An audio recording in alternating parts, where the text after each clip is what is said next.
Boker Tov, good morning.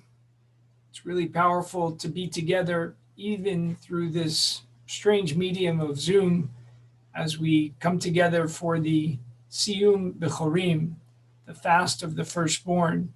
This has been a tradition for many years, where those who are firstborn have a Siyum, a celebration of a completion of learning, because today should be a fast day.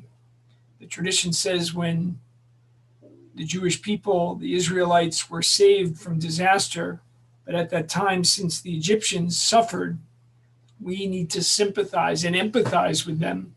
And thus the tradition was born of having our firstborns fast to remember the pain of even our enemies. This is a beautiful teaching. In order not to fast, we have a siyum, a celebration of a body of learning.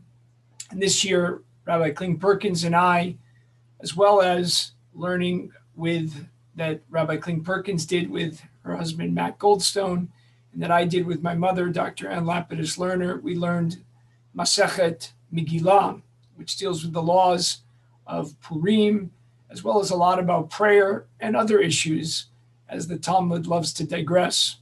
It's strange that we're doing this on Thursday, right, when it should be done after B'dikat Chametz, the search for Chametz, which will happen tonight.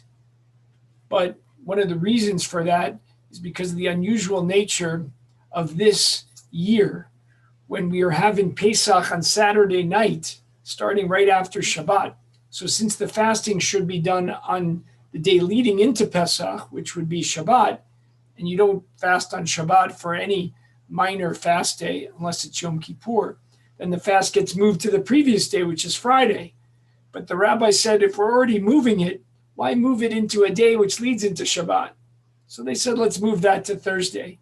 So we have this very unusual setup this year of the fast of the firstborn and this siyum on Thursday morning. Tonight we'll search for chametz, and then tomorrow morning we'll burn the chametz, but we can still actually eat challah on Friday night, but it has to be on kosher for Pesach kitchen. So usually people go outside to eat that challah, and then you can still eat it on Shabbat morning till about 10:30, 10:45.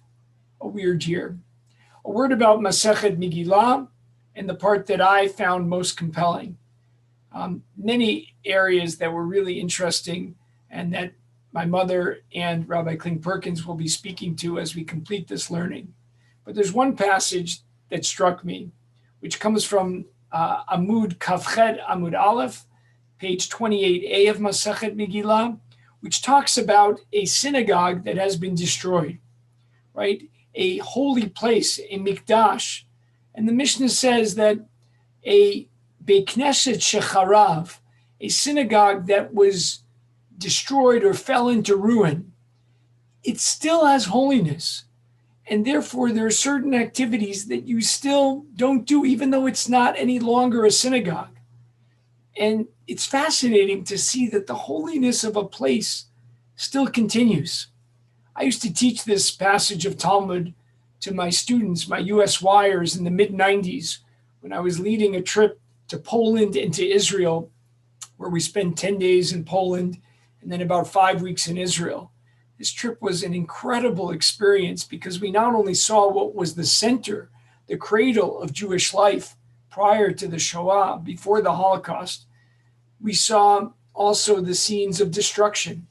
And one place that I always brought my US Wires to was a little bit off the beaten path.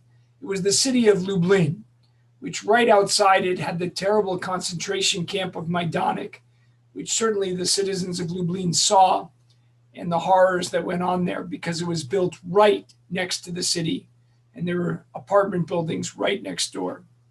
The other thing that we then went to was a center of Jewish life, the yeshiva, Yeshivat Chochmei Lublin, the yeshiva of the wise people of Lublin. And it was an amazing place to go to. We would go into it. It had been, after the war, converted into a medical college. And it was no longer working as a yeshiva, as all the Jews had been killed. And so we would go into that space, and the study hall, the main study hall, we would go in there. And I would teach this section of Talmud and Mishnah. to say that even a place that has been destroyed, right, still has sanctity to it. And then there's one other part that I wanted to share with you. Alubo asavim lo yitlosh mipnei ogmat nefesh. If grass kind of sprang up in this ruined synagogue, it's not befitting of its sanctity to pick it. You think you should go in and pick up the grass, right? Kind of clean it up a little bit if you come upon such a place. But the Talmud says no. Agmat nefesh, that you want to have this anguish so you'll see the pain and maybe then be inspired to rebuild it, or at the very least remember it. And it would cause you a certain amount of pain. And I remember sitting with my students, my USYers, we'd be discussing how these holy sites like the Yeshiva Chochmei Lublin still had sanctity, but to see them not in their state anymore, not used for their purposes, was sad. And it caused us to sort of rekindle a powerful Jewish spark within us. My own teacher, Rabbi Morris Shapiro, Zichrono Livracha, may his memory be for a blessing, studied in that yeshiva from 1936 to 1939 as a teenager. He was an Ilui, a child prodigy who knew the Talmud backwards and forwards. And then in the 1990s, when he was retired from being a conservative rabbi after he miraculously survived the war where his family was murdered, he came to America, as I said, and became a conservative rabbi, and then retired, became the rabbi at JTS in the Beit Midrash. And so as all of us would be studying Talmud, he would come around and help us and advise us. And this passage of Talmud always reminds me both of Lublin and other destroyed synagogues, and of course the need to remember, Zachor. And so we lift up those places that still have their sanctity, and at the same time, we also remember the pain, the suffering, and the loss. Thank you so much.